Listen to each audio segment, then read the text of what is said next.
En tant qu'être humain, nous créons naturellement des hiérarchies sociales basées sur divers critères comme la force physique, la position sociale, la richesse, le statut, les connaissances, l'expérience, la popularité et les choix de partenaires.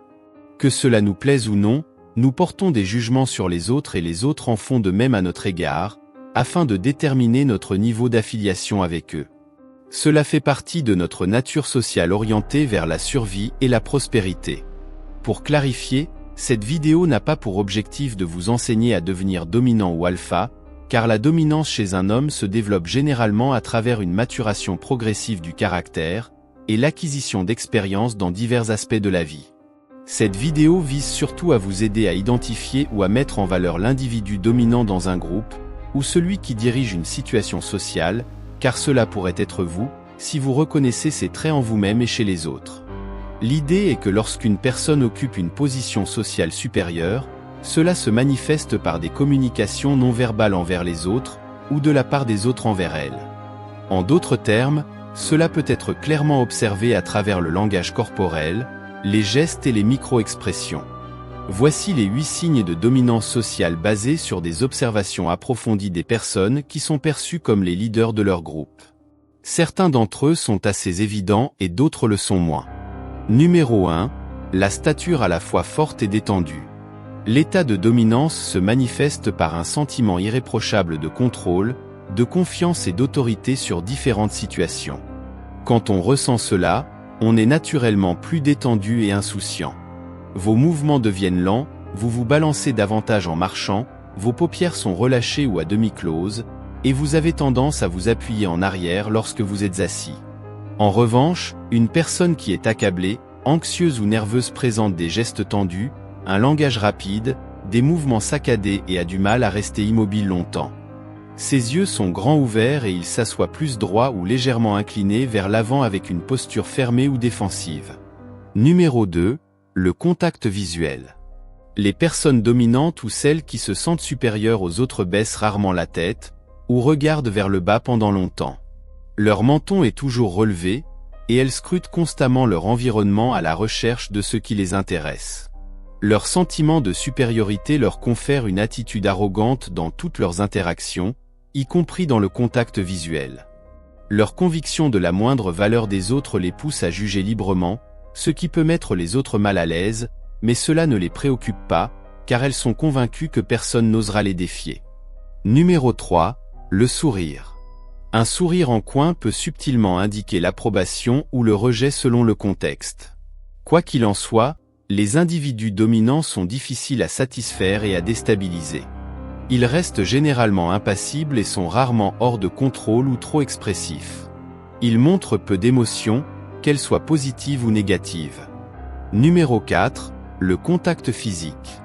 Les individus dominants n'hésitent pas à franchir les limites physiques des autres, que ce soit par une tape dans le dos, une main sur l'épaule ou un bras autour de la taille. Envahir l'espace personnel de quelqu'un est une manière subtile de tenter de prendre un certain contrôle ou d'influencer cette personne, un peu comme un marionnettiste. C'est pourquoi, lorsqu'on voit quelqu'un passer son bras autour de quelqu'un d'autre et marcher dans une direction, la personne entourée suivra presque toujours cette direction. Cela peut mettre certaines personnes mal à l'aise, mais il est peu probable qu'elles réagissent, sauf si elles ont elles-mêmes une personnalité dominante. Numéro 5. La gestion de l'espace. Comme je l'ai déjà mentionné, les personnes dominantes apprécient le sentiment de contrôle et d'autorité, ce qui devient presque une nécessité pour elles. Cela se manifeste par leur besoin de surveiller les autres depuis un point de vue dégagé. C'est pourquoi elles occupent beaucoup d'espace en se tenant debout ou en s'asseyant, et maintiennent une distance significative avec les autres en s'inclinant en arrière, ou en écartant légèrement leur chaise de la table, ou en s'asseyant à l'extrémité de celle-ci. Dans les bureaux des cadres supérieurs, les tables sont souvent grandes et larges pour maintenir cette distance avec quiconque se trouve en face d'eux. De plus, ces bureaux sont généralement situés à l'extrémité ou dans un coin de la pièce, le plus loin possible de la porte d'entrée, plutôt qu'au centre ou près de la porte. Cela leur permet de voir tout ce qui se passe dans la pièce ou ce qui entre et sort, depuis un point de vue sûr.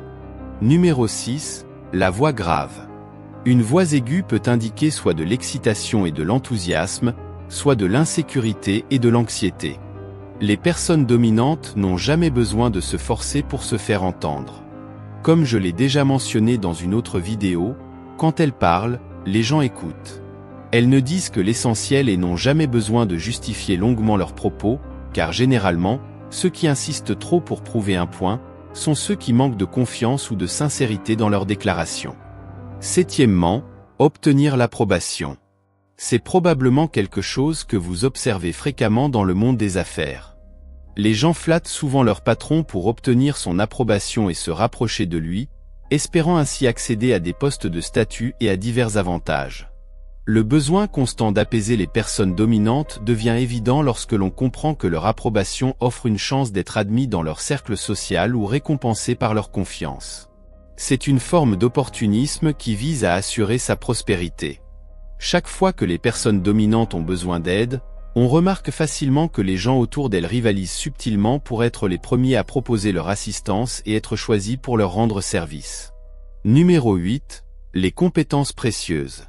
Concernant les personnes dominantes, les vraies, il est assez simple de comprendre comment elles maintiennent leur confiance et leur sentiment de supériorité malgré la désapprobation des autres.